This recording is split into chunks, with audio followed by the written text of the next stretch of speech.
Hello, இன்னைக்கு சித்திரை எங்கள் அம்மா வீட்டில் இருக்கேன். அதே போல் என் தம்பி பொண்டாட்டி கூட அவங்க அம்மா வீட்டில் என்ஜாய் பண்ணிகிட்ருக்காங்க. இப்போ எங்கள் அம்மா வீட்டில் நாங்கள் என்னென்ன செய்கிறோன்னு பார்க்கலாம். சித்திரைக்கு பொங்கல் பண்ணுவீங்களாம்மா? உங்கள் மகனுக்கு பர்த்டே வேறு. சித்திரை பிறந்த நாள் தான் என் தம்பிக்கு பிறந்த நாள். அதுக்கு ஸ்பெஷலாக எங்கள் அம்மா ஏதாவது செஞ்சு கொடுப்பாங்க, பார்க்கலாம். நான் சாப்பிட்டதே இல்லை, பார்க்கலாம் எப்படி இருக்குன்னு. பாருங்கள், நூக்கல் எல்லாம் கட் பண்ணி வச்சுருக்காங்க, முள்ளங்கி கட் பண்ணி வச்சுருக்காங்க. இவ்வளோ பெருசாக கட் பண்ணிடுங்க, வெந்துருமா? சரி பார்க்கலாம், நம்ம வெயிட் பண்ணி. அம்மா குளிக்க போயிருந்ததுனால நான் பொங்கல் செஞ்சேன். கணபதி பப்பா மோரியா. எல்லாருக்கும் சித்திரை புத்தாண்டு நல்வாழ்த்துக்கள். எல்லாரும் நல்லா இருக்கணும் இந்த உலகத்தில். ஓம் நம சிவாய. பெருமாள் அப்பனே போற்றி. கோவிந்த கோவிந்தா கோவிந்த கோவிந்தா கோவிந்த கோவிந்தா கோவிந்த கோவிந்தா.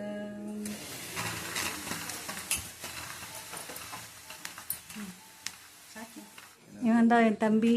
சித்திரை 1ஆம் தேதி பிறந்திருக்கான். வணக்கம். அம்பேத்கர் ஜெயந்தி எப்போ பிறந்திருக்கேன், அதுல ஒரு மாதிரி சந்தோஷம் தான். பட் அவரோட ரூல்ஸ் அண்ட் ரெகுலேஷன்ஸை ஃபாலோ பண்ண இன்னும் சந்தோஷம். இதுக்கு நான் சம்விதான சிற்பி அப்படின்னா கான்ஸ்டிடியூஷன் லீடர் அப்படின்னு அவரை சும்மா சொல்றது இல்லை. அந்த அளவு ஒரு முயற்சி செஞ்சிருக்காரு, அந்த அளவு ஒரு பாடுபட்டு இருக்காரு, வேதனைகளை அனுபவிச்சிருக்காரு. ஆனா கூட அவரு சக்சஸ்ஃபுல் பர்சனா வர்றதுக்கு ஒரே ஒரு காரணம், அவரை நம்பினாரு, அவ்வளவுதான். சரி, நீ அது மாதிரியே இரு. அவரை நம்பிட்டு நாம நம்பலாம்.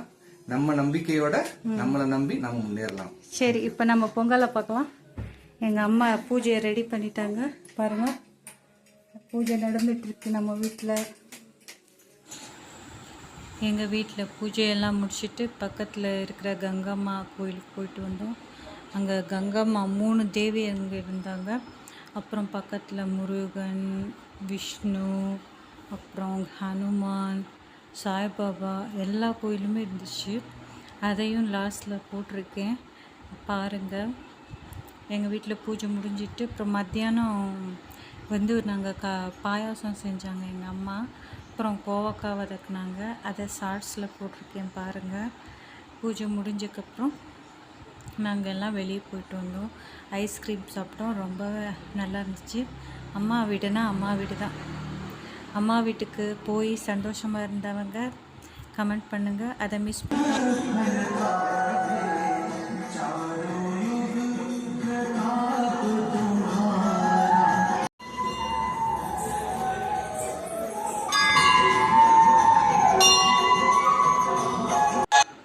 எப்படியோ கோயிலுக்கெல்லாம் போயிட்டு வந்தாச்சு. அப்புறம் அவனுக்கு பர்த்டே, ஒரு 1/2 கிலோ கேக் வாங்கிட்டு வந்தான், கட் பண்ணி எல்லாருக்கும் கொடுத்தான். ரொம்ப நல்லா இருந்துச்சு. எல்லாருக்கும் ஹாப்பி நியூ இயர். பாய்ங்க.